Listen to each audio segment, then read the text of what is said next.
¿Tu nena? Es muy bien. Y yo les quiero hacer una enorme recomendación. No confío en la gente que dice, yo lo tengo aquí. Amén. No. Por lo general lo que uno tiene aquí se le vuela. Amén. Uno recuerda un 5 o 10% comprobado científicamente de todo lo que oye. Mientras que todo lo que escribe hace un ejercicio doble, ¿no? Escribes y ejercitas tu mente, y podríamos decir triple, porque también ejercitas tu oído. Si no te acuerdas de lo que oíste, te acuerdas de lo que escribiste, y si no, de lo que recordaste, de lo que quedó en tu memoria. No es lo mismo tener 3 lugares donde guardar que uno solito, ¿cierto? Y de todos 3, el más seguro, ¿cuál es? El que escribe, ¿cierto? Porque el que guardaste aquí y el que escuchaste, por lo general a uno se le vuela. Bueno, entonces hay varios predicadores o hay varios personajes que yo quiero estudiar en la Biblia junto con ustedes. Ya he venido en este estudio. A mí me apasiona mucho estudiar acerca de personajes bíblicos. Pero en especial en esta temporada de mi vida, yo he meditado mucho en el Antiguo Testamento. Tal vez por mi carácter profético me he enfocado mucho en estudiar realmente a los profetas, pues para poder aprender de lo bueno y también de lo malo, ¿cierto? Pero para esta temporada Dios me ha llevado a aprender acerca del personaje más importante de la Biblia, acerca de Jesús. Y yo creo que cuando hablamos de formación de un liderazgo, definitivamente no hay una persona más correcta que Jesús. Pero entonces, como estamos en nueva temporada, Nuevo Testamento, estamos siendo más contemporáneos. El evangelio que Jesús nos explica en nuestros 4 evangelios es muy especial, pero también muy demostrativo en la persona de Jesús. Si tú quieres aprender a ser un líder, a la primera persona que tienes que investigar es ¿a quién? A Jesucristo. Tú vas a ver milagros, tú vas a ver prodigios, y por eso nuestras clases empezaron ¿con quién? Con Jesús. Recuerda que la cita anterior era acerca de Lucas, ¿cierto? ¿Y de quién estábamos hablando? De Jesús. Pero hoy quiero hablar de un discípulo que también formó gente, pero con unas debilidades tremendas, y les quiero hablar del apóstol Pablo, ¿sí? Y quiero que estemos revisando la Biblia en 1 Corintios capítulo 9, y vamos a revisar algunas partes. Quiero utilizar con ustedes algunos contextos bíblicos porque los considero importantes para ubicarlos un poquito en la historia. Ustedes saben que Pablo, antes de Pablo, se llamaba Saulo, un hombre ejercitado ¿en qué? En la ley, y ejercitado en toda la reglamentación, por decirlo así, de los judíos, fariseos y escribas. Hasta ahí vamos claros, ¿cierto? Pablo fue formado a los pies, dice la Biblia, de un hombre llamado Gamaliel, ¿cierto? Maestro de la palabra, fariseo y escriba, pero ellos tenían, digámoslo así, unos cargos. Dentro de esos, Gamaliel tenía el cargo más alto en esa temporada para poder instruir a Pablo. Pablo, en su defensa de mantener puras las escrituras y de sostener su enseñanza de un Dios vivo y poderoso, hizo algo tremendo, y es que empezó la persecución del movimiento del cristianismo. Entonces, ¿por qué se da la persecución del movimiento del cristianismo? Esta disyuntiva ocurre cuando Jesús, en su demostración en la tierra, muestra una manera diferente, diga conmigo, diferente, de vivir la misma escritura, pero la vivencia era distinta. Voy a parar ahí un momentico.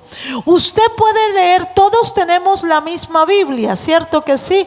La mayoría es Reina Valera o Nueva Traducción Actual o Nueva Versión Internacional, pero es la misma Biblia. Todos tenemos la misma Biblia, pero la pregunta es, ¿todos la aplicamos de igual forma? No. Eso fue lo que pasó en ese tiempo. Ciertamente los escribas y los fariseos tenían la verdad. Jesús al respecto dijo: yo no vengo a quitar la ley, yo vengo a que se ¿qué? A que se cumpla. En pocas palabras, Jesús estaba diciendo: ustedes viven mucha teoría y no han escudriñado la revelación de la teoría.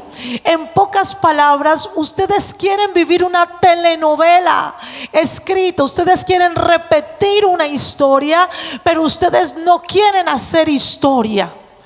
Por eso cuando Jesús llega, Jesús hace ¿qué? Historia.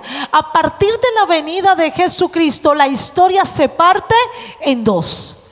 Porque la gente en el Antiguo Testamento venía repitiendo la misma historia. Aquel que se atrevía a no repetir la historia, como fue el caso de los profetas, recuerde usted qué pasó con la mayoría de los profetas. ¿Alguien sabe cuál fue el final de la mayoría de los profetas? Los mataron. La mayoría de los profetas fue el mismo pueblo que los mató. Porque cuando llegaba la palabra profética, la gente la comparaba con lo que le convenía de la ley. Y esa conveniencia o eso que yo sí cumplo, es como yo venir a decir aquí: yo creo que todas las mujeres deberían de utilizar saco. Me parece que es lo correcto. Me parece que mostrar los hombros delante de Dios no está bien. Es fácil decirlo cuando yo tengo ¿qué? Saco. Pero te aseguro que no diría lo mismo si no tuviera ¿qué? Saco. Entonces, en la Biblia, los fariseos, los escribas y los levitas, hablaban de lo que ellos sabían cumplir, pero lo que no sabían cumplir lo dejaban quieto. Eso es como cuando usted tiene un aparato, ¿cierto que sí? Y usted, solo su marido sabe tocar el aparato. ¿Qué le dice usted al niño que quiere tocar el aparato? Déjelo ahí hasta que no venga su papá, eso nadie lo toca. Y si el papá no toca el aparato, como usted no quiere dañarlo, tal vez el aparato sea que es prender el televisor, es un televisor nuevo, te va a dar mejor imagen, se va a ver bonito, el niño no va a esforzar su vista para los muñequitos, pero tú insistes en poner al niño en ver los muñequitos en ese aparato viejo. ¿Me está entendiendo? Que se ve mal, que se desgasta la vista el niño porque tú no eres capaz de intentar prender el aparato que el papá compró para que su familia estuviera mejor.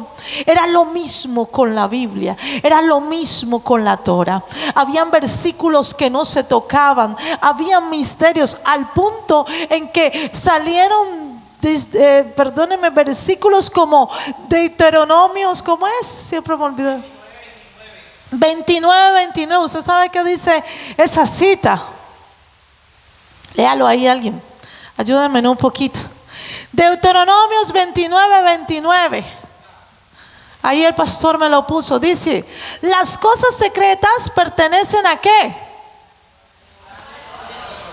Mas las reveladas son para nosotros y para nuestros hijos para siempre, para que cumplamos todas las palabras ¿de qué?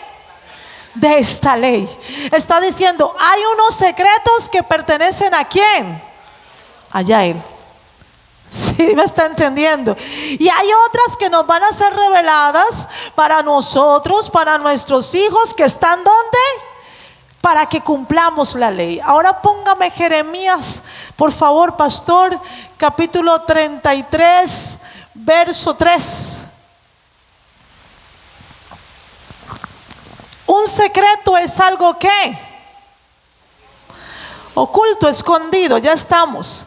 Dice la palabra: clama a mí y yo te responderé y te enseñaré cosas grandes y ocultas que tú no conoces. Se contradice.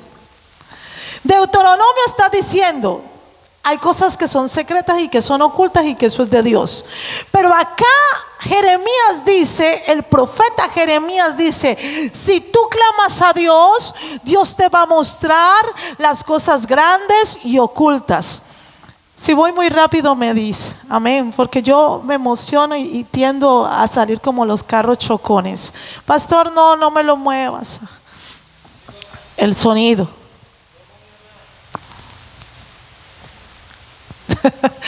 Sigamos. Entonces, mire lo que dice aquí la Biblia. Entonces, pero ¿quién está hablando en Deuteronomio? A ver, vamos a activar las escuelas bíblicas de los que un poco han salido aquí y que ya estaban cansados y que hicieron liderazgo 1, 2, 3, 20, 50 mil. Háblenme, Deuteronomio, ¿a qué pertenece? Es más, hasta aquí lo es. Al Pentateuco. ¿Usted sabe qué es el Pentateuco? ¿Por qué se llama Pentateuco? Porque fueron los 5 primeros libros de la Biblia. ¿A qué se asemeja el Pentateuco? ¿O cuál es el Pentateuco de los judíos? El Pentateuco era la Torah, ¿cierto? Que tenía depositada toda la ¿qué? Toda la ley. Los 5 primeros libros de la Biblia contienen la ley de Jehová, ley que Dios le tocó establecer en el Antiguo Testamento. Ubíquese en tiempos antes de que el Espíritu Santo cogiera y habitara en usted y en mí, antes de que Jesús estuviera en ti y en mí. Al Señor le tocó establecer una ley porque el hombre no lograba establecer comunión con Dios. Al no establecer el hombre y Dios comunión, Dios coge y se las pone como muñequitos. Lávese las manos, coma pan así. Cuando tenga la mujer el periodo, se va para su casa. ¿Sí me está entendiendo? A Dios le toca ponérsela así con muñequitos porque el hombre era incapaz de relacionarse con Dios. ¿Culpa de quién? Del hombre. Y el pecado del hombre era el que alejaba ¿a quién? A Dios. Entonces el Pentateuco contiene esto y dice: hay cosas secretas que es mejor no meterse allí. Usted mire las que Dios le revele a usted y a sus hijos y cumpla la ley. Básico. Pero Jeremías, en su sentir profético, dice: no, si tú clamas a Dios, entonces ahí que viene, diga conmigo, relación. Entonces Jeremías empieza a invitar a la gente: ve y clama, ve y búscalo, ve y habla con él. Si tú hablas con él, no tienes que conformarte con lo que la ley te dice. Vas a encontrar cosas grandes y ocultas que tú no conoces. En pocas palabras, lo que Jeremías le estaba diciendo al pueblo es: te va a revelar Dios los secretos. ¿Me está entendiendo? Entonces Jeremías invita a la comunión, pero la ley no permite este tipo de invitación. ¿Por qué la ley no permite este tipo de invitación? Porque cuando la ley acepta este tipo de invitación, usted me salta a mí y sigue con Dios. Yo dejo de tener el control. ¿Me está entendiendo? El sacerdote, el líder, y esto es fuerte para todos los que están aquí, pero resulta que nosotros hemos aprendido a liderar bajo control. Para poder que la gente se nos sujete, necesitamos controlarla. Amén. Ese control era el que perdían los fariseos y los escribas cuando la gente decidía llegar a Dios. ¿Para qué Dios estableció líderes? ¿Para qué Dios estableció pastores? El llamado que tú quieras. Para confirmar lo que Dios te dijo. Es diferente. Si tú y yo hablamos con Dios y Dios te dice, barre la iglesia, y yo estoy hablando con el mismo Dios, cuando yo te vea barriendo la iglesia, ¿yo qué voy a decir? Fue lo mismo que Dios me dijo. Yo te vi barriendo la iglesia. Yo sé que no es casualidad. Entonces yo no te voy a ¿qué? A frenar, ni te voy a restringir, porque tú caminas bajo la dirección que el Espíritu Santo te lleva, que es en la misma que me va llevando a mí. Por lo tanto, ahí jamás habrá insujeción, jamás habrá rebeldía. Una persona que tiene comunión con Dios nunca será un rebelde. Sin embargo, una persona que ora a Dios sí puede llegar a ser un rebelde. Los fariseos y los escribas, ¿oraban o no oraban? Los sacerdotes oraban más que usted y yo, se lo aseguro. Era gente que se dedicaba al templo a orar todo el día. Pero eran rebeldes. Al punto en que Jesús dice, hagan todo lo que ellos les dicen, pero no los imiten. Esa gente tiene problema. ¿Sí ve? La religión es la que quita la comunión con Dios. Pastora, pero ¿por qué si estamos hablando de liderazgo, por qué tenemos que llegar al punto de religión? Porque la mayoría de ustedes, incluyéndome, hemos sido religiosos y hemos aceptado a Cristo a través de una religión, pero no a través de una comunión. Si usted se pone a pensar, usted antes de recibir a Cristo, usted lo primero que pensó fue, si yo me meto a la iglesia, ¿qué me toca hacer? Es que si yo me meto a la iglesia, me toca que dejar el trago. Usted no está pensando en Jesús. Usted está pensando en lo que le toca que dejar para poderse unir a un grupo ¿qué? Religioso. El grupo religioso dice, no tomes, no te vistas así, tienes que hablar así. La religión le enseña a la gente cómo tiene que andar. Tú no estás pensando en qué tienes que hacer para aceptar a Jesús. Tú estás pensando en qué tienes que hacer para encajar en un lugar. Amén. Hoy los noto como asustados, como callados. Destiemple al que está al lado y dígale, no se preocupe que usted no es así. Es que hay que aprender, no se azare, dígale, sí. Entonces todo esto para llegar al siguiente punto. Cuando el profeta Jeremías dice, clama a mí y yo te responderé. Está hablando ya de un sentir profético. ¿Quién es el profeta? El profeta es el que tiene ¿qué? Comunión con Dios. Es imposible un profeta sin comunión, porque el profeta está recibiendo las buenas nuevas. O sea, todo lo que el profeta recibe es ¿qué? Nuevo. Tiene sustento bíblico, amén, pero es nuevo, porque es lo que viene. Por eso es profético, es de tiempo futuro. Entonces este profeta no se amolda a su ciclo. Jeremías, aunque está en el Antiguo Testamento, está viendo cosas de ¿qué? Del futuro, ¿me está entendiendo? Entonces él está viendo el futuro y está diciendo, no es que ustedes pueden clamar. ¿A quién estaba viendo entonces Jeremías? Ya en el Antiguo Testamento. ¿Por qué tú ya puedes clamar a Dios? ¿Por qué tú ya puedes hablar? ¿Por qué tienes comunión? ¿A quién estaba viendo él? A Jesús. Él estaba viendo que había uno que había roto el velo y que ahora hacía acceso a que la gente tuviera libertad. Claro, los que vivían en ese siglo no entendían cómo yo voy a llegar a clamar a Dios sin el sacerdote. Esa era la ley. Entonces ellos decían, no, usted está en un error. Entonces, ¿qué hicieron con Jeremías? Si usted lee un poquito el libro de Jeremías, se va a dar cuenta que uno de los profetas que más padeció maltratos fue ese. Se va a dar cuenta que lo echaron en una cisterna, se va a dar cuenta que lo golpearon cualquier cantidad de veces, y que de hecho Jeremías, aunque la Biblia no lo narra, cuando tú miras históricamente te das cuenta que a Jeremías lo matan. ¿Cómo pasa? aserrado. Usted sabe cómo es aserrado. Yo no sé si estoy en lo correcto. Es cuando los voltean y le ponen una sierra y lo parten en la mitad. Así murió el profeta Jeremías. Y la razón por la cual matan al profeta Jeremías era porque la revelación que tenía no iba acorde con ese siglo, no iba acorde con la religión, no tenía que ver. Entonces ellos decían: es una herejía, hay que matarlo. Todo lo que el hombre no conoce, la tendencia de nosotros es a eliminarlo. Amén.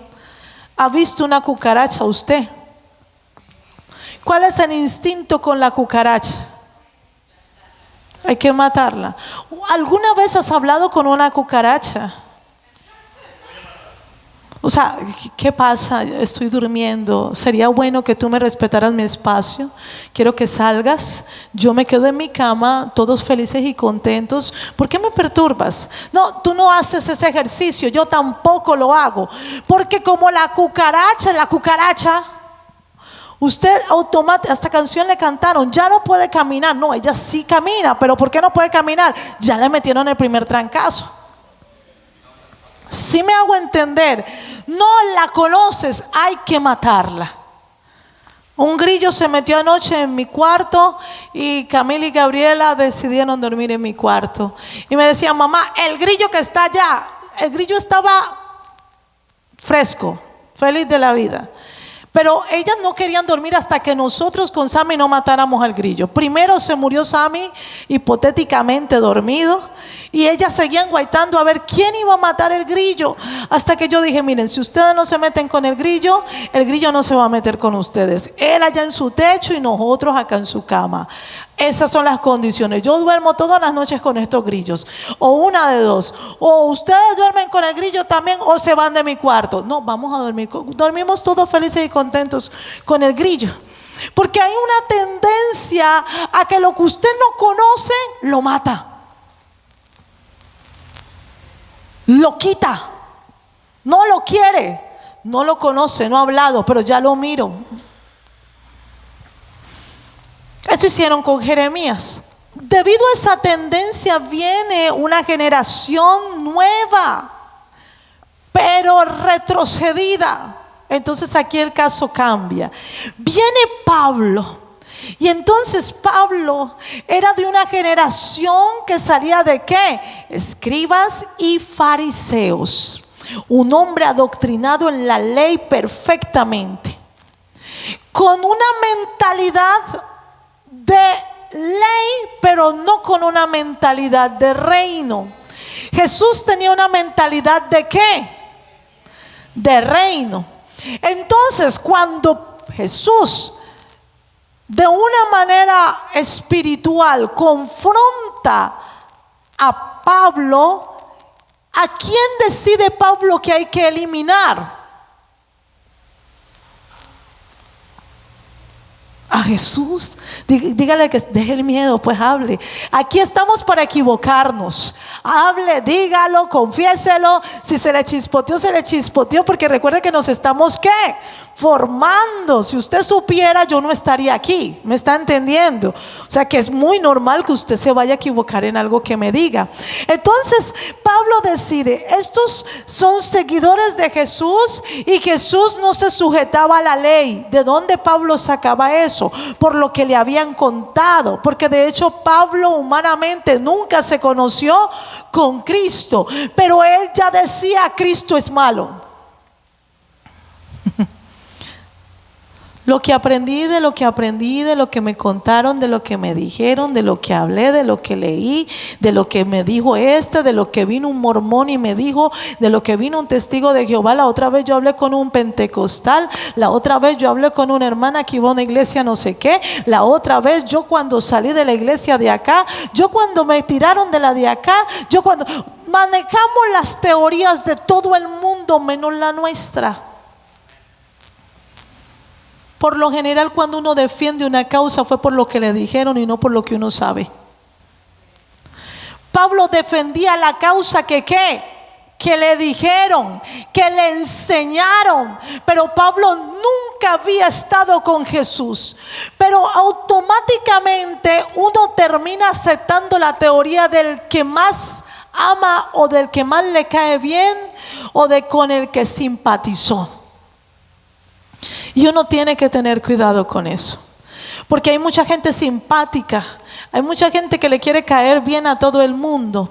Entonces, cuando llegan a un lugar, cuando llegan, no hablemos de una iglesia, hablemos de una reunión, y tú quieres hablar de Jesús, y la tía mandona de la que todo el mundo reconoce como evangélica, la que gasta en toda la reunión, esa tía que tiene el poder, digámoslo así, dice: a mí no me parece que las mujeres deberían de utilizar pantalón, por decir algo. Pero como es la tía que gasta, como es la tía que tiene más tiempo de evangélica que tú, o que yo, o que usted termina aceptando ¿qué? La teoría de la tía evangélica. ¿Por qué? Porque es mi tía, porque me ama, porque yo la amo a ella, porque ella ha sido especial conmigo. Yo no soy capaz de confrontarla, no soy capaz de decirle mi revelación, pero por dos cosas. La primera, porque no tengo una revelación. ¿Me está entendiendo? La mayor veces de la parte de las veces que usted no confronta a alguien es porque usted no sabe con qué. Usted no sabe qué decirle, porque usted ni siquiera ha intentado por el Espíritu averiguar cuál es la verdad. Usted y yo la verdad la adoptamos. Voy muy rápido, yo los veo que me están viendo como cosa rara. Hoy está más tamaluda la cosa, sí, yo sé, pero téngame paciencia, y si usted ve que voy rápido, álceme la mano y pregúnteme, ¿sí? Amén. Entonces, la teoría que yo adopto, la verdad que yo adopto, pero no la verdad que me es revelada. No hay forma de tener verdad si no es por revelación. Lo que te dice alguien siempre tiene un sazón especial. Amén. O sea, cuando yo te digo algo, lo mío siempre va a traer un ¿qué?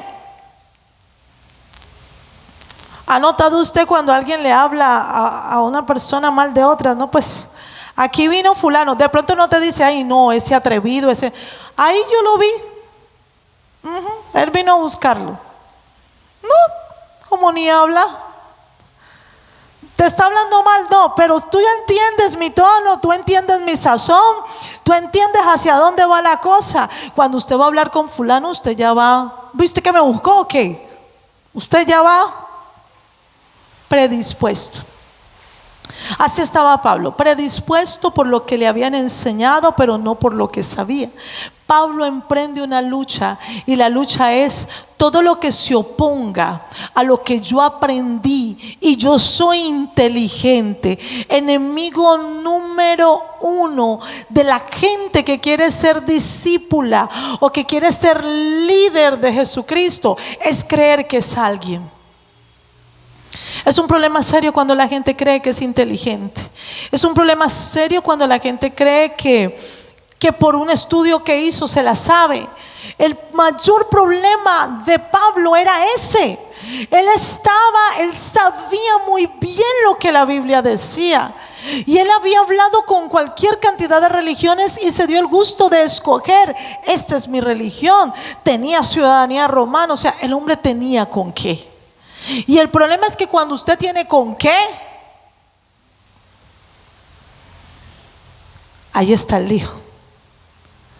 Yo ayer Angie me forzó, porque Dios sabe que no miento, a ver un pedazo de Billy Bomba. ¿Cómo se llama? Es que me quedo con Billy Bomba. ¿Cómo se llama esa? Selena. Entonces resulta que a la Selena le cogen y le dicen que ella tiene que hacer ejercicios de vocalización para darle más fuerza a su voz. Y ella dice que si hace ejercicios de vocalización, la esencia de su voz se va a perder, y que esa no es su voz. Oye, tenés que aprender a cantar. Era lo que le estaban diciendo a Billy Bomba. Tenés que aprender a... se olvidó el nombre. Bueno, tenés que aprender a hacerlo. Tenés que aprender a mejorarlo. ¿Sí me está entendiendo? Cuando una persona que cree saber algo le dicen, pero a usted le falta por aprender, la gente no viene a crecer. Amén. La gente dice, otra escuela. Otra vez lo mismo. Porque la gente asume que ya se las sabe todas. De hecho vienen, no traen cuaderno, vienen así como pachanga. Aquí para que no me regañen. Hoy escriben en una hoja, mañana escriben en un pedazo de papel higiénico. Después le dicen a uno, venga, le tomo una foto. La foto nunca la guardan. Cuando van a borrar los archivos, lo primero que botan es la foto del martes de Crece. Porque resulta que uno cree que se la sabe. Cuando yo fui a pastorear, yo creí que a mí me iba a ir bien. De verdad que yo estaba... Es más, yo dije, bueno, yo pensé que a mí me iba a ir bien. Yo era muy elocuente para hablar. Constantemente estaba en juntas con trabajadores, con gente. Yo dije, eso es hacer una exposición más. Sale para pintura. Que hay que estudiar, me cogí con una mamotreta de libros y hágale, yo soy buena leyendo. Severenda enredada que me pegué con mi primera prédica. Tanto así que yo pensé que había predicado fenomenal y el pastor Nicolás me estaba esperando diciéndome, error número 1, no grite cuando tiene que hablar. Error número 2, aprenda a hablar, toda jerga no se dice en el altar. Error número 3, se descontextualizó en la segunda parte. Casi me mata. Me mandó de deprimida a la casa. Yo al final le dije, entonces ¿para qué me mandó a pastorear? Me dijo, para que aprenda. Pablo no podía aprender y ese era su gran problema. No podía aprender. Pero entonces la gente que no quiere aprender, Dios tiene sus métodos. Amén. Y hay unos métodos muy tiernos de parte del Señor, muy dulces, muy especiales. Pues Pablo en su rebeldía, ¿qué pasó?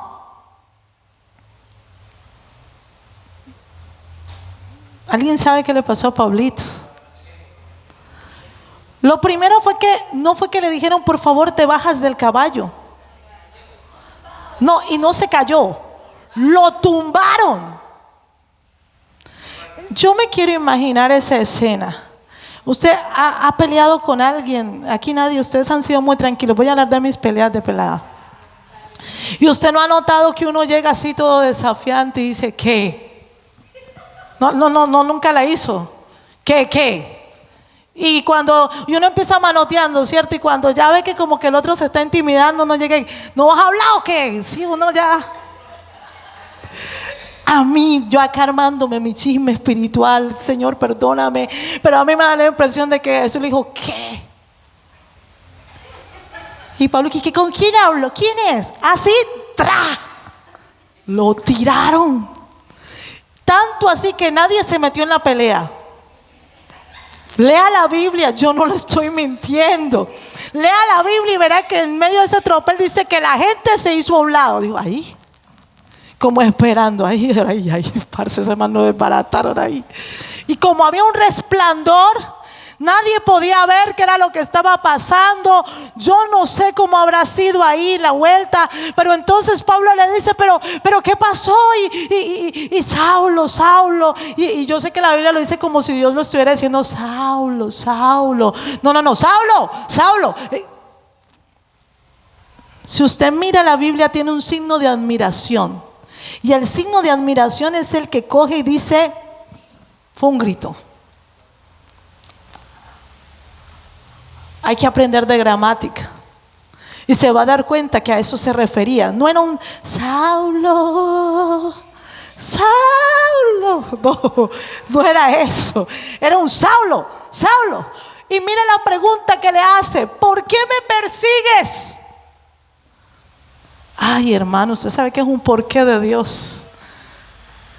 O sea, yo no quiero vivir eso. Y las vecesitas que me ha tocado, como que Jesucristo bendito. El por qué uno de los porqués que yo registro fue del que le hizo a Job, ¿no? Y cuando Job empezó que sí, que maldito la mamá mía, que el vientre de ella, que maldito yo, que el pelo que me quitaste también maldito, que la llaga maldito. Y bueno, el hombre maldijo hasta la tierra que caminaba. Y Dios le dijo: cíñete como un varón valiente. Yo hablaré y tú me vas a responder. ¿Dónde estabas tú? En pocas palabras, ¿qué es lo que haces hablando si cuando yo hice los mares, el cielo y el don? Hermano, ese porqué de Pablo era ese: ¿por qué me persigues? Y la palabra que dice Saulo, ¿cuál es? Al principio era ¿quién es? Pero después era Señor. Ay, ¿quién es? Usted me está entendiendo. Eso es como cuando el hijo le dice a uno: fulano, venga, Angie, vení. Ajá, ¿cómo? Señora. ¿Alguien me está entendiendo? Enséñale a sus hijos eso es tan bonito, se lo recomiendo. Sí, yo no soy igual a usted. ¿Qué fue? No. Señora, para usted, señora. Para usted, Señor. Eso era lo que el Señor pero Pablo no tuvo necesidad de que Cristo se lo enseñara. Él solito le llegó la revelación. Señor, ¿quién es usted?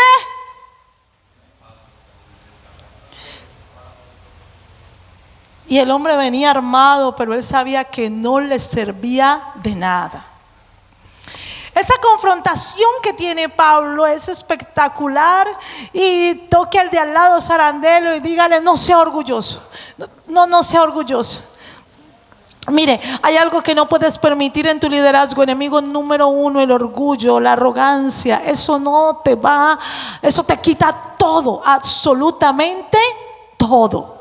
No cantas bonito. Alguien llevó a un pastor a mi casa y sé que quería que le diéramos un consejo, y el pastor es agraciadito, pues era bonitico, es un pastor joven, y yo le decía: de ahora en adelante usted es feo. Y me quedó mirando así, me quedó como así, y yo le dije: repita después de mí: yo soy feo. Le dije: eso le va a servir en su ministerio toda la vida, se va a acordar de mí. Si usted se considera feo, cuando lo vengan a ver, como usted es un feo, usted va a saber que no van tras de usted, sino de su ministerio. Usted se va a saber cuidar. Pero si se las pica de lindo, considérese feo.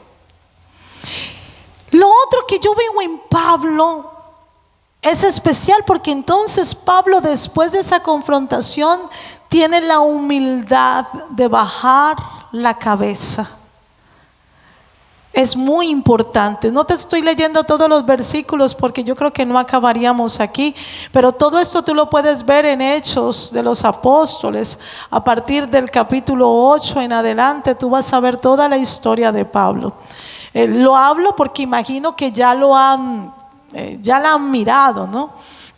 Pero entonces dice la Biblia que Pablo fue humilde en medio de todo, porque Pablo se fue a la casa que le indicaron, lo llevaron. Entonces ya como iba, ciego.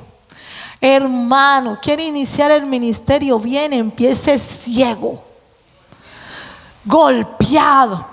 La gente golpeada, la gente desbaratada, esa que todo el mundo le da como a rata tan bajo. Bueno, esa gente es la más valiosa de la iglesia.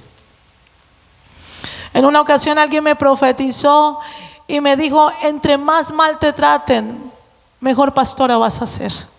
No te preocupes. Cada maltrato te hace darte cuenta de quién eres tú realmente. El maltrato que Pablo recibió hacía parte de su llamado. Dice la Biblia que Jesús, cuando le habló a Ananías, le dijo: ve y recíbelo, porque me es instrumento, primero, útil. Dígale al que está al lado: usted es útil para la obra. Usted es útil. Dígale a otra persona: usted es útil para la obra. Pero lo segundo que dice la Biblia es que le enseñaré ¿Cuánto debe de padecer por el evangelio? Ahora dígale a otro, va a padecer. No, entonces la gente quiere lo útil, pero no quiere el padecimiento. ¿Usted me está entendiendo? Y ahí es que a la gente no le gusta, porque el padecimiento es el que forma el carácter, el que te pone fino. Dos cosas que tenía este llamado de este hombre. Ahora bien, lo tercero, voy muy rápido, pero yo sé que usted conoce la historia. Lo tercero es que dice la Biblia que Pablo en su encuentro con Ananías, recobró la vista, pero después de eso hizo un acto heroico. ¿Usted sabe cuál fue el acto heroico? Fue y habló delante de los discípulos y de todos los que le tenían miedo, es decir, delante de todos sus enemigos. Fue y predicó a Cristo. Mire, hablemos de los procesos. Aleluya, gloria a Dios. ¿Cuánto le duró el proceso a Pablo? Nada. ¿Cuánto lleva su proceso? Dejémoslo ahí. Hay gente que extiende los procesos como si fueran un chicle, como que una cosa que y después le ponen extensión y sigue, y le ponen otra y sigue, da la vuelta y sigue. Entre usted más alargue el proceso, más frustrado va a estar y más estancado va a estar en la vida. Cuando usted cree que tiene tiempo para cambiar, es justamente cuando usted se relaja. Amén, amén. Entonces, los procesos suyos y míos tienen que ser, diga conmigo, cortos. Pablo se fue, se encerró a ayunar, y en su ayuno de ¿cuántos días? 3 días. Hay gente que quiere ayunar 40, 50, 60, vuelve y juega, pero resulta que no se trata del tiempo. Y a nosotros nos enseñaron, que entre más tiempo usted ¿qué? Pues más tiempo iba a estar en la presencia de Dios, más tiempo iba a ser santificado y más tiempo muchas cosas. Pero resulta que el ayuno tiene un objetivo: soltar. Diga conmigo, soltar. Entonces, si tú no sueltas en tu ayuno, pues podrías estar fracasando. Aunque estás haciendo el acto, si no sueltas, ahí fue. Entonces es importante mirar esto. Mirar que cuando usted quiere cambiar el propósito de Pablo a la hora de ayunar, era entender por qué me tumbaron de mi caballo, por qué Jesús se me reveló así. ¿Qué era lo que Pablo estaba intentando entender en su espíritu? Diga conmigo, una caída. Entonces tenga cuidado, cuando el ayuno como propósito tiene examinar su caída, usted tiene que inmediatamente llevar lo que lo hizo caer. Usted no puede empezar alabando a Dios, usted tiene que ir al grano. ¿Por qué qué? Porque ya hay un precedente de un disgusto de Dios. Si Dios te tumbó de algo, es porque Dios te está diciendo: no me gusta cómo estás haciendo esto, no me gusta la dependencia que tienes en esto, no me gusta, no me parece. Eso que te estás sembrando, las señales, es lo que tú tienes que atender inmediatamente. Eso hizo Pablo, atendió de una. Por eso el propósito de este ayuno fue soltar. Pero mire lo especial: cuando tú tienes claro tu pecado a través del Espíritu Santo, tu proceso no es largo, es corto. Pablo se demoró 3 días, en 3 días recibió ¿qué? Respuesta de Dios. Y cuando Pablo recibe respuesta de Dios, entonces viene otro proceso que es más inmediato. ¿Cuánto tiempo tuvo de preparación Pablo para ir a hablar la palabra como Cristo la hablaba? No la tuvo. Le bastó con que a través de su ayuno y soltar su pecado, el Espíritu Santo descendiera sobre él. Pablo ya no estaba preocupado por cómo lo tenía que decir, por cómo lo tenía que hablar. Pero quiero hablarle de si el primer mensaje de Pablo tuvo o no tuvo éxito. ¿Qué dices tú? No tuvo éxito, dice Lan. ¿Qué dicen los demás? Vivian también dice que no. ¿Qué dicen los demás? ¿Tuvo o no tuvo éxito esa predicación de Pablo? No, no hay nada más frustrante que tú estés aquí predicando y que la gente no te crea. Esa prédica no fue rica.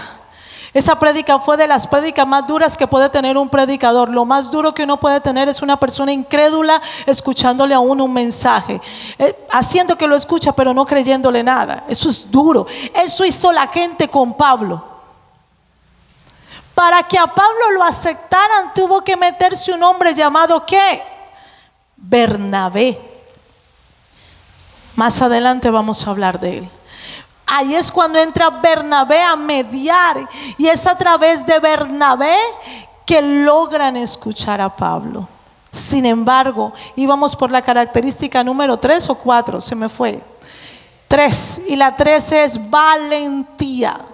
Hay que ser valientes. Es muy importante que desarrollemos un espíritu de valentía. Pablo, una vez que soltó, que hizo su proceso corto, Pablo se lanzó. Hay mucha gente que no se lanza porque quiere seguir en el proceso. Entonces después nos decimos a Dios: Señor, ¿qué pasa que tú no me usas? Pero Dios está dispuesto a usarte. El problema es que tú no estás dispuesto a terminar el proceso. ¿Me está entendiendo? Es el proceso el que nos roba el ministerio. Por eso cada vez que tú entras en un proceso por A o por B o por Z, con el novio, con el no sé qué, con el no sé cuándo, se te empieza a estancar la cosa porque usted no logra fluir, porque hay cosas en su vida que usted no ha soltado, necesita soltar. Entonces ahora sí lleguemos al punto, yo ya no sé si alcanzo. Y dice la palabra del Señor en 1 Corintios 9. Le quería hablar todo este croquis para que usted sepa qué hombre es el que nos está hablando aquí. Corinto, un puerto, era una ciudad parecida a Buenaventura, para que usted me entienda. Pero entonces, asimismo, Corinto tenía varios problemas: idolatría, fornicación, sobre todo tenía mucha rebeldía. Era una ciudad muy rebelde. La gente hacía lo que le parecía, porque la gente, por ser puerto, estaba influenciada de muchas culturas diferentes. Entonces ellos hoy vivían como los norteamericanos, como en un tiempo. Usted no nota que el norteñismo, ¿dónde empezó? En Buenaventura. ¿Y de dónde sacamos nosotros eso? Pues la gente llegando, metiéndose a los barcos capeados y que después llegaban y con embambados y todo el cuento. Eso no se vivió, el norteñismo no se vivió en Bogotá, por ejemplo. Se vivió en ciudades puerto. Solo nosotros los porteños sabemos qué es un norteño. ¿Me está entendiendo? Nosotros sabemos que son unas tenis grandes. Por eso nosotros adoptamos tantas culturas. Nos nota que después nos vestimos como los norteamericanos, después cogimos los emos de recocha y así sucesivamente, porque todo el tiempo estamos permeados de muchas culturas. Eso era Corinto. Entonces Pablo le toca hablarle a esta iglesia. Pero vamos a mirar cómo Pablo le habla a esta iglesia. Es muy importante que usted entienda que cuando en su espíritu algo se está revelando, Dios no te va a hablar de una manera pacífica o misericordiosa, porque lo que está confrontando no es a ti, sino a las tinieblas que hay en ti. Entonces, cuando las tinieblas son confrontadas, hay muchas personas que queremos ser consoladas. Es imposible consolar a las tinieblas. Por eso las tinieblas se confrontan. Más adelante vamos a ver cuáles son los espíritus que se consuelan y cuáles son los espíritus que se confrontan. Pero lo vamos a ver más adelante. Capítulo 9. Entonces, pastora, pero usted dijo que iba a hablar de lo bueno. Sí, ya va. ¿Cómo dice su Biblia? La mía dice los derechos de un apóstol. ¿Cómo dice la suya? ¿Cómo dice la tuya, Octavio? Que a veces es diferente. Los derechos de los servidores de Dios. Súper. Bueno, resulta que los discípulos, ¿quiénes eran los apóstoles? Los discípulos, ¿cierto? Pero cuando tú miras los evangelios en un principio, ¿cómo los llamaban? Discípulos, así los llamó Jesús. Cuando Jesús los llamó discípulos, ¿cierto que sí? Pero después, por allá en Mateo capítulo 28, los llama apóstoles. Es decir que después del proceso, el proceso de los discípulos increíblemente duró más al lado de Jesús que solos. Cuando tenían a Jesús duró 3 años. Recuerde que Jesús los empezó a discipular cuando tenía 30 años. Y cuando terminaron el proceso con Jesús tenía 33 años. Hasta ese momento los discípulos seguían con problemas y serios, con procesos duros. Muestra de ello es el final de la historia, ¿cierto? Los discípulos negando a Jesús, los discípulos dejándolo abandonado, en fin, cualquier cantidad de cosas. Pero el discípulo dejó de ser discípulo y Jesús los llama en fe, serán mis apóstoles. Pero cuando tú miras Hechos capítulo 1 y empiezas a mirar, dice Hechos de los apóstoles. Hay una transición en la venida de la llegada, en la llegada del Espíritu Santo. El Espíritu Santo les cita en oración y en ayuno. ¿Cuánto tiempo estuvieron con el Espíritu Santo? 40 días. Así inició la cosa. 40 días de ayuno y oración, y los discípulos salen empoderados. Entonces este ayuno tenía un propósito diferente al de Pablo. El de Pablo era soltar, el de los discípulos era empoderarse. Diga conmigo, empoderarse. Es muy importante que usted se empodere en esta noche, o que empiece su empoderamiento. Un gran enemigo de los ministerios es que la gente se cree la chancla del zapato de todo el mundo, o la suela del zapato, es que se dice, ¿cierto? Yo no sé, pobre de mí, no sé qué me pasa, yo pobrecito, a mí como que no me fluye, a mí como que no, es que este lo hace mejor. El empoderamiento viene de que usted no crea en usted, sino que crea en el Dios que lo llamó a usted. Entonces cuando usted cree en ese Dios, usted dice, así es mi Dios, así puedo ser yo. Esto le va a sonar pretencioso, pero eso fue lo que Jesús dijo, ¿cierto? Sean perfectos porque yo soy perfecto. ¿De qué cosa está hablando, por Dios? Si nosotros hemos requete pecado, somos humanos, cuerpo, carne, sí, pero Jesús estaba diciendo, si ustedes creen que yo soy su Señor, ustedes pueden llegar a ser como yo. Jesús se atreve a decir cosas como que mayores cosas ustedes harán. Está hablando de un empoderamiento de liderazgo. Está diciendo, si tienes al Espíritu Santo, tú vas a poder lograr lo que nunca en tu vida. Tu proceso se va a cortar. Tu proceso está largo porque el Espíritu Santo no está. Pero cuando venga el Espíritu Santo, tú vas a ver que vas a dejar de perder tiempo con el diablo. Eso fue exactamente lo que pasó. Cuando tú incluyes al Espíritu Santo, entonces viene el empoderamiento. Entonces ya los discípulos no eran discípulos, eran apóstoles. Tanto así que cuando Pablo llega, por eso digo que de los procesos más espectaculares, yo quisiera vivir un proceso como Pablo. Miren todo lo que les acabo de narrar de los discípulos. ¿Cuánto se demoró Pablo? Siempre recuerde, 3 días. Depende de ti. Y Pablo empieza a decir esto: no soy libre. Yo estoy leyendo la Nueva Versión Internacional. Vamos a ver cómo lo dice ¿la qué? La traducción viviente, que es la que me gusta. Capítulo 9. 1. ¿Acaso no soy libre como cualquier otro? ¿No soy apóstol? ¿No he visto a Jesús nuestro Señor con mis propios ojos? ¿No es gracias a mi trabajo que ustedes pertenecen al Señor? Lo voy a leer en otra versión. No soy libre, no soy apóstol, no he visto a Jesús nuestro Señor. ¿No son ustedes el fruto de mi trabajo en el Señor? Sigamos leyendo. Aunque otros piensen que no soy apóstol, ciertamente para ustedes lo soy. Yo quiero que usted ponga mucha atención a esta escritura, porque no está hablando, perdónenme la expresión, cualquier hermanito de la iglesia. Él dice, lo soy.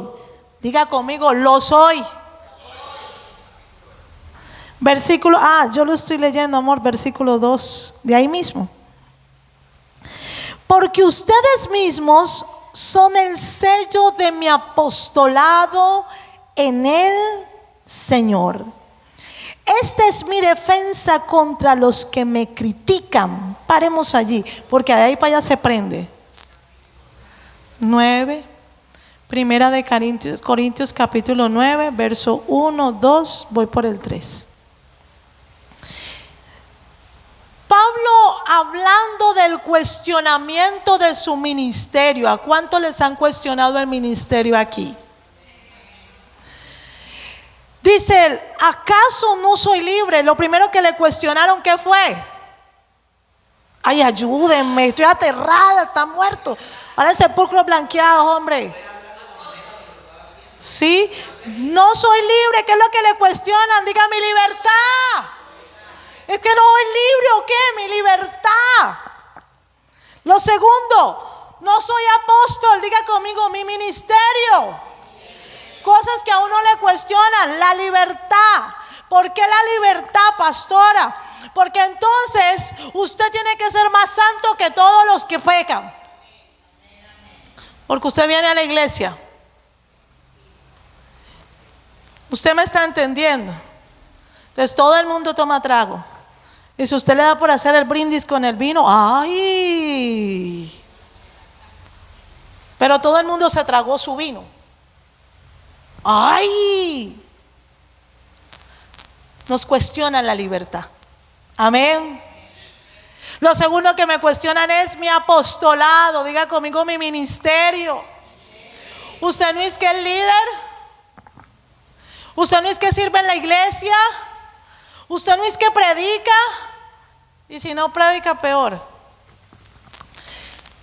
El diablo constantemente, a través de personas, quiere cuestionarte lo que tú eres en Dios.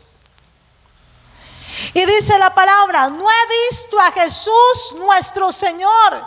Está diciendo Pablo, ¿ustedes creen que yo no vi a Cristo? ¿Cuántos aquí han visto a Cristo? Voy a volver a preguntar porque si no yo cancelo esta clase ya en el acto. ¿Cuántos de ustedes han visto a Cristo?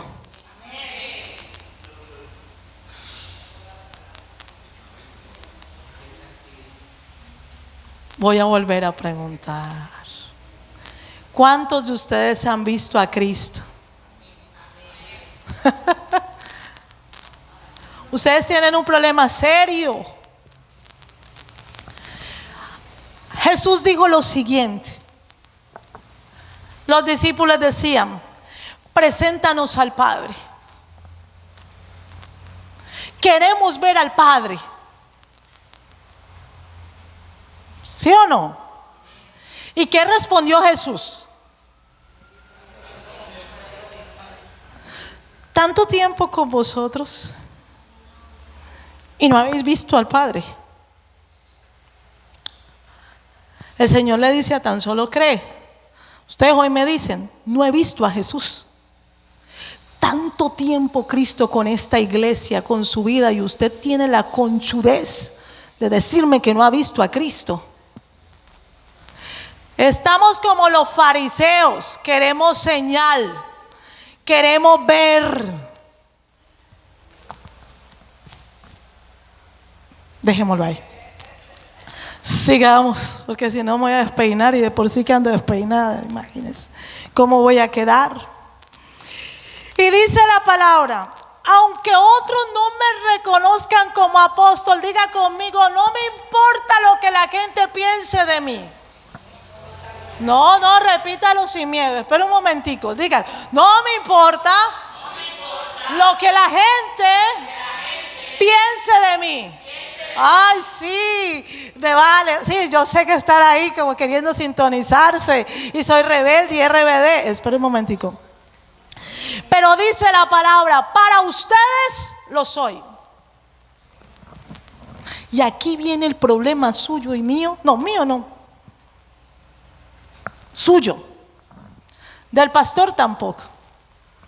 Les voy a preguntar como Pablo pregunta.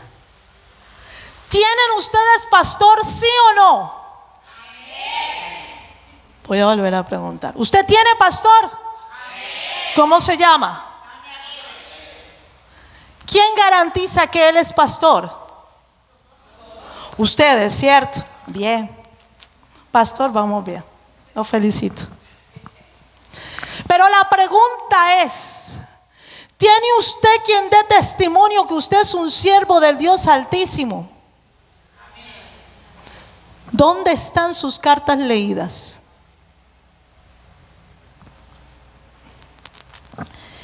Para ustedes sí lo soy. Pablo está hablando a la gente de Corinto. Yo los estoy discipulando. Yo les estoy enseñando la palabra. Yo estoy con ustedes confrontándoles sus tinieblas. Estoy sacándoles sus demonios. La gente puede dudar de mí, pero ustedes no pueden decir que yo lo tengo a Cristo. Ustedes no pueden decir que yo no soy su pastor. Ustedes no pueden decir que yo no soy profeta. Ustedes no pueden decir nada de eso, porque ustedes han sido testigos. Mire lo que dice la palabra, porque ustedes mismos son el sello de mi apostolado en el Señor. ¿Dónde está tu sello de tu apostolado? ¿Dónde está tu sello de tu ministerio? No es tu título, no es lo que sabes, no es lo que aprendiste, no es la teoría bonita que tienes, no fue la persona por la que oraste y la otra vez se cayó, no fue por la que oraste y la otra vez lloró. No, es tu discípulo para que venga a decir: yo sé que Lana es un siervo de Dios porque él me pastorea. Ese sellito es el que nos tiene enredada la vida. Por eso es que usted le dicen: usted no es nadie, y usted dice: ay, amén. Y entonces después sale con cosas con una humildad falsa. Hay mucha gente que tiene una humildad hipócrita, que tienen una falsa apariencia de piedad, lo llama la Biblia. No, yo no voy a decir que yo soy siervo de Dios porque el Señor sabe. El Señor solo tiene cuenta de lo que yo hago porque Él es el que me ve. La Biblia dice: sellos de mi apostolado en el Señor. No me venga con cuento. Un líder sin un sello y sin un discípulo que lo sigue no es líder. No me venga con cuentos. Si usted, la gente no le está recibiendo la palabra, bueno, que no te la reciba tu tía, ok, es una rebelde. Que no te la reciba la señora de la tienda, es otra rebelde. Pero que no te la reciba nadie, que nadie persevere en Cristo por ti. Tú tienes un problema, y tienes un problema de identidad. Ahora bien, ¿por qué no se han empoderado muchos? ¿Por qué muchos no son capaces de decir: yo sirvo a Cristo? Sí, yo soy un pastor, yo soy un siervo de Dios. Porque usted no se ha lanzado de la manera en que Pablo se lanzó. Pablo se lanzó en su proceso a terminarlo pronto. Usted y yo seguimos en el proceso. Pablo cogió y de una vez asimiló, y aunque la gente no lo aceptara, y aunque la gente lo criticara, y aunque no le gustaran su prédica, Pablo predicó. Nosotros para predicar necesitamos el aplauso de la gente y necesitamos el estímulo, al punto en que los líderes le dicen a uno: pero pastor, sería bueno. En estos días nosotros estábamos reunidos con alguien y nos decía: pero es bueno cuando el pastor le dice a ese discípulo. Yo me quedé callada por respeto porque no era mi oveja. Pero dijo: es bueno que cuando el líder termine de decir algo, o que Dios lo use en una prédica, o que Dios lo use en algo, Es bueno cuando el pastor le dice a uno: qué bien, qué bendición, qué bueno que lo hiciste, porque eso lo anima a uno a seguir. Déjame decirte que esa palmada a uno le hace un daño tremendo, porque después para la próxima prédica usted no se prepara. Yo los he visto. Por lo general, cuando cometo el error de felicitar a alguien para la próxima prédica, pasan dos cosas: o no se prepara nunca y no llega a la próxima, porque como ya hicieron una buena, creen que los demás días no se predican. O dos, para la próxima uno lo ve enredado. Simplemente le bastó con leer el versiculito, no preparó nada, no hizo nada, pero quieren venir aquí a improvisar. Lo increíble es que creen que uno no sabe que están improvisando. Amén. El sello de mi apostolado. Entonces ahora sí viene la defensa de Pablo. El mismo Pablo dice, si no estoy mal es Pablo, no recuerdo ahorita, pastor, mira ahí. Dice: el que no trabaje, ¿que no qué? Que no coma. No estoy segura si es el mismo Pablo. Pablo dice lo siguiente: esta es mi defensa contra los que me critican. ¿Acaso no tenemos derecho de comer y de beber? ¿Cuántos dicen amén a eso? Hubiera una traducción que lo dijera más chévere, que a usted le guste más, porque pues de pronto esto no es tan atrayente para usted, porque usted quiere algo más. Voy a leerlo acá. Estoy en el versículo 4, ¿cierto? Traducción lenguaje actual, capítulo 9, verso 4. Que Bernabé y yo también tenemos derecho a recibir comida y bebida por el trabajo que hacemos. Coja a un hermano y dígale que Andrea y yo, coja a otro, diga que nosotros no tenemos derecho pues a comer. Eso era así. ¿Cuántos dicen amén a eso? ¿Tienen o no tienen derecho a beber y a comer? Amén. También tenemos derecho a que nuestras esposas nos acompañen en nuestros viajes. Aleluya, hubiera dicho yo si hubiera estado en ese tiempo, ¿cierto? Y que nada más viaja el hombre, que no me lleva y me gasta. Bendito sea Dios. Así lo hacen Pedro. Mire, pues que Pedro tenía a su esposa. Ve ahí cómo están haciendo las batallas. Y los otros apóstoles y los hermanos de Jesucristo. Como estos dos eran solteros, están diciendo: ¿por qué los que tienen mujer sí pueden llevar su mujer y viajar con toda su gente y nosotros acá? Nos mandan con el presupuesto ajustado, con el pasaje de ida y con el pasaje de venida. ¿Lo ha vivido, pastor? Dice el versículo 6: ¿acaso Bernabé y yo somos los únicos que estamos obligados a trabajar para vivir? Está diciendo, o sea, nosotros somos los que tenemos que trabajar y al mismo tiempo servirle a Cristo. Para poder comer nosotros tenemos que trabajar. A los otros apóstoles sí les dan para sus viáticos, pero para que Bernabé y yo viajemos, lo que tenemos que hacer es, vea, cualquier parecido con la realidad, déjelo así. En el ejercicio ningún soldado paga sus sus gastos. Los que cultivan uvas, ¿qué hacen? Comen de las uvas que recogen. Y los que cuidan cabras toman de la leche que ordeñan. Amén. Esta es una opinión mía. Esta no es una opinión mía, sino que así lo enseña la Biblia. Paremos ahí, porque de ahí para allá es todo. Bueno, den que vienen dando. ¿Por qué Pablo está reclamando su derecho en su apostolado? Porque tiene esto, un sello en su apostolado en el Señor. Porque Pablo ha hecho la obra del ministerio. En este tiempo nosotros escuchamos muchos reclamos de siervos de Dios, hablándose de pastores, líderes, cualquiera que sea. Pero no queremos hacer la obra del apostolado. Queremos hacer nuestra vida, pero queremos reclamar por la obra del apostolado. Queremos reclamar como quien sirve al Señor. Y aquí hay un problema y serio. Hay una recompensa enorme cuando tú decides servirle a Cristo de una manera desinteresada. Lo dice el versículo 17. En efecto, si lo hiciera por mi propia voluntad, tendría recompensa. Pero si lo hago por obligación, no hago más que cumplir la tarea que se me ha encomendado. Aunque soy libre respecto a todos, de todos me he hecho esclavo para ganar a tantos como me sea posible.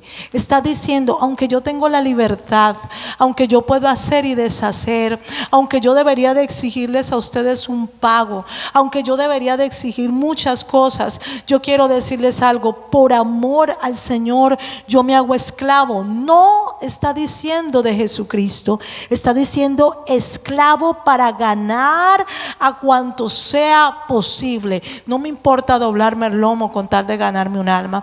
No me importa hacer un doble esfuerzo. No me importa tener la valentía para poder predicar el evangelio aunque no me paguen. Yo quiero hablar de dinero en esta noche, porque una de las cosas que la gente se proyecta en el ministerio es a poder obtener un sueldo. Si tú piensas de esa manera, vas a fracasar, porque eso es lo que la Biblia describe como el obrero asalariado. Puede ser que tú quieras un sueldo de la iglesia, puede ser que tú quieras un sueldo de tu empresa, que lleguen unos beneficios increíbles, y si tú sirves al Señor pensando en que Dios te tiene que pagar, vas a tener un problema y grande, porque Dios no te va a pagar, Dios ya te pagó. ¿Me está entendiendo? O sea, el pago fue por adelantado, y los que están en deuda somos nosotros. Por eso para Dios es inconcebible que tú y yo digamos cosas como que primero está esto que Él, primero está esto que lo otro. Si tú me das un trabajo, ahora sí yo te sirvo. Si las ventas aumentan, ahora sí yo te sirvo. Condicionamos nuestro servicio a Dios porque creemos que Dios nos tiene que responder. Usted dirá: pastora, yo soy incapaz de decir una cosa de esas. Le creo, porque la mayoría no tenemos la valentía de decir lo que sentimos, pero con nuestras acciones lo demostramos clara y perfectamente. Mire lo que dice después la Biblia entonces. Entre los débiles, versículo 22, me hice débil a fin de ganar a los débiles. Me hice todo para todos a fin de salvar a algunos por todos los medios posibles. En pocas palabras, Pablo está diciendo: yo me degradé como persona, me doblé el lomo, hice unos esfuerzos que tal vez humanamente nadie me los pedía, pero lo hice porque sé a quién sirvo. Sirvo a un Dios vivo, sirvo a un Dios poderoso, y estoy en deuda con Él. Sin embargo, ciertamente en el mundo yo debería de tener una recompensa. Con esto yo no te estoy diciendo que la recompensa a tu servicio no va a llegar, porque sí va a llegar, pero te estoy diciendo que no puede ser la motivación para que tú inicies a servir. ¿Me estás entendiendo? Esa no puede ser el motivo por el cual tú sirves. Si sirvo a Dios me va a ir bien en la vida. No puede ser el motivo. El motivo para servir tiene que ser: estoy en deuda. ¿Me está entendiendo? Ahora bien, que viene la añadidura. Sí, muy probablemente a ti te va a ir bien, pero no porque seas merecedor. Cuando vienes y barres, cuando vienes y danzas, cuando vienes y cantas, no lo merecemos. Cuando predico, cuando no lo merezco, es porque Dios de ti quiere tener misericordia, y en esa misericordia derrama su amor. Cosas inexplicables de Dios. Quiero que quede claro esto. Pero entonces, pastora, con esto cierro. ¿Cómo hacemos para tener una carrera aprovechable? Dice la palabra del Señor: ¿no saben que en una carrera de los corredores compiten, pero solo uno obtiene el premio? Corran pues de tal modo que lo obtengan. Todos los deportistas, ¿qué hacen? ¿Usted está leyendo allí? No, pastor. Estoy en el capítulo 9, verso 24. Y estoy leyendo la Nueva Versión Internacional. Vamos a leer el versículo 25. Todos los deportistas, ¿qué hacen? Entrenan, diga conmigo, entrenan. ¿Qué estamos haciendo hoy? Dígale al que está al lado, entrenes. Si quieres llegar a la carrera de ganar esas almas para que sean tu sello, tienes que entrenar, ¿cierto que sí? Pero ¿cómo entrenan? ¿Cómo dice acá? Con mucha disciplina. Diga conmigo, disciplina. Diga, con mucha disciplina. No es con un poquito de disciplina, es con mucha disciplina. Gran enemigo que tenemos en el liderazgo, sin disciplina usted no puede, no, escúcheme bien, no se puede con indisciplina, no se puede a tu manera. Se tiene que disciplinar, y dice la palabra con mucha disciplina. Disciplina es horarios, disciplina es constancia, disciplina es perseverancia, disciplina es que no me emociono y empiezo aquí y después sigo acá y después cancelo acá. Disciplina es constante. Y dice la palabra, ellos lo hacen para obtener un premio que se echa a perder. Está hablando de los corredores. El premio que les van a dar se va a perder al fin y al cabo. Pero en cambio nosotros, por uno que dura para siempre. Ahora sí viene la paga. ¿Qué está diciendo aquí la palabra del Señor? ¿Dónde está tu paga entonces? ¿Dónde dura? Dura para siempre. Jesús decía galardones. ¿En dónde? En el cielo. La salvación es un regalo, pero el galardón es un premio. Y hay diferencia entre un regalo y un premio. El regalo es que te dan cuando no mereces nada, pero el premio es el que te da cuando te ¿qué? Te esforzaste, fuiste disciplinado, perseveraste, y ese regalo, ese galardón lo va a dar el Señor en los cielos. Amén. Así como yo no corro como quien no tiene meta. Otra cosa que usted tiene que tener es ¿qué? Metas. Gran problema del liderazgo. No sabe para dónde va. Para dónde va Vicente va la gente. ¿Y qué fue que dijo que hiciéramos? Que salten aquí, todos saltan. Que se acuesten todos allí, todos se acuestan. Gente que no le pregunta al Señor, Señor, ¿para dónde vamos? No para dónde va la gente, no, para dónde vamos tú y yo. ¿Cuál es tu meta? Ya la sabes. ¿Cuál es tu meta en tu ministerio? En lo que Dios te llamó. ¿Sabes hacia dónde quieres llegar?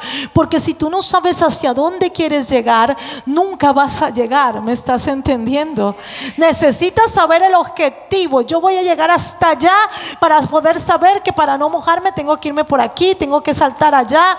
Para eso son las metas. Tienes que poner propósitos en todo lo que haces para Dios. Porque si no, nunca vas a avanzar. Por eso es que hay gente que da vueltas como el hámster. Lo mismo, y se cansan de hacer lo mismo porque nunca tuvieron un objetivo claro. ¿Cuál es tu objetivo ministerial? Que mi casa de paz avance, que haya un milagro cada semana. Ese es mi objetivo principal. ¿Cuál otro objetivo tengo? Que de las de mi casa de paz, de los de mi casa de paz, 5 sean líderes. Tengo que enfocarme en esos 5 que ya vi un potencial. Usted me está entendiendo.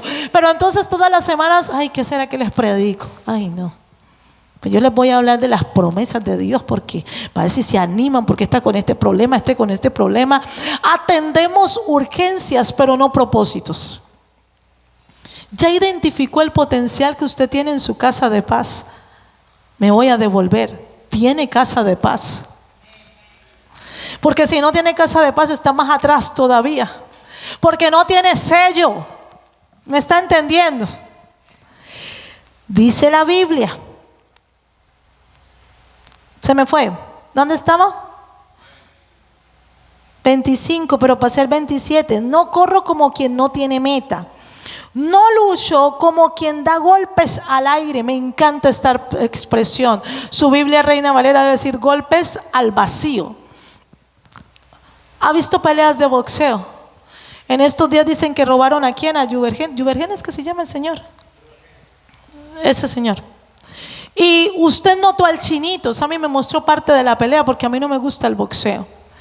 Pero usted nota que cuando el boxeador da un puño en falso, es decir, no le pega, pierde más fuerza, dicen los que saben, que el puño que pegas. Porque tú lanzas toda tu fuerza, tu cuerpo se va y cuando te quieres devolver ya el diablo te tiene por acá. El problema es que hay mucha gente golpeando lo que no tiene que golpear. Entonces dan golpes al vacío. Se enojan contra el líder, se enojan contra el hermano, se enojan contra el perro de la casa, al hermano que también dijo, al jefe suyo. Dan golpes al vacío, se enojan con todo el mundo menos con ellos y con el diablo. Y gracias. Y con el diablo somos amigos. El diablo es el que te espera para ponerte para echarte secarte el sudor y darte la agüita. Entonces vivimos peleando con Raimundo y todo el mundo. Golpes al vacío. No se enoje contra el que lo confronta, ese lo ama. No se enoje contra el que le diga las verdades en la cara, eso quiere que usted sea salvo. No se enoja con el que le fastidia. A ver, ¿qué hubo? Te levantaste para hacer el de vos. No se enoje con esa persona. Esa persona es la bendición de su vida, no de golpes al vacío. Pelee con el diablo y pelee con usted. Entonces un líder tiene que tener claro eso. No puedes perder fuerza en lo que Dios no te ha llamado a perder. Y lo último que dice aquí, más bien golpeo mi cuerpo. ¿Cómo dice? Me encanta eso. No golpeo. Mire, Pablo es más estricto todavía. No voy a golpear al diablo, no voy a golpear al hermano, no voy a golpear a nadie. ¿A quién voy a golpear? Yo me voy a golpear porque aquí el del problema soy ¿quién? Golpeo mi cuerpo. Lea conmigo para que después no diga que yo lo estoy. Y domino, sino que ahí no, se abrió mucho. Golpeo mi cuerpo y lo domino. Diga conmigo, y lo domino. Gente que sujeta sus emociones, gente que sujeta su corazón, gente que no se ande desanimando por cualquier o por mucha cosa. Y lo domino, dice la Biblia. No sea que después, escuche esta palabra, de haber predicado a otros. ¿Cuántos han predicado a otros? Que después de usted haber predicado a otros, yo mismo quede descalificado.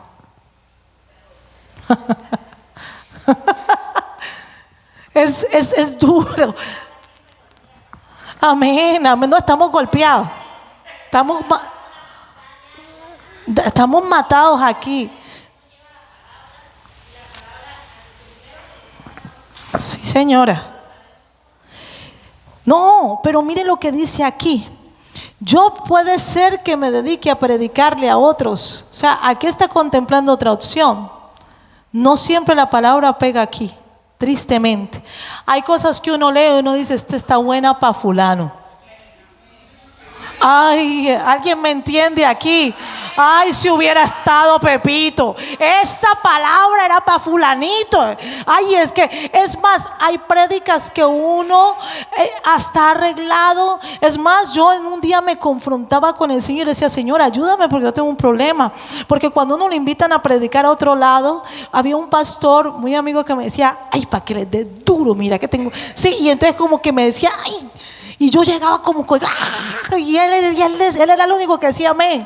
Y yo después dije, ve, no me digas nada, que no, si no me invité. Porque resulta que usted puede preparar la palabra no pensando en usted. Se lo compruebo. La gente que tiene casa de paz, cuando usted va a organizar un mensaje de casa de paz, por lo general, ¿en quién está pensando?